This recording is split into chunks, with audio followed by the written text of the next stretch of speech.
చెప్పు మనం ఏదో రేట్ చేసి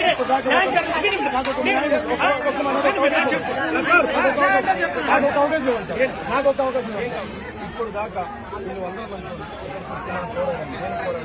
మేనేజ్మెంట్ ఇప్పుడు తక్షణమే మాకు సేవ చేసే నేను చేస్తాను తమ్ముడు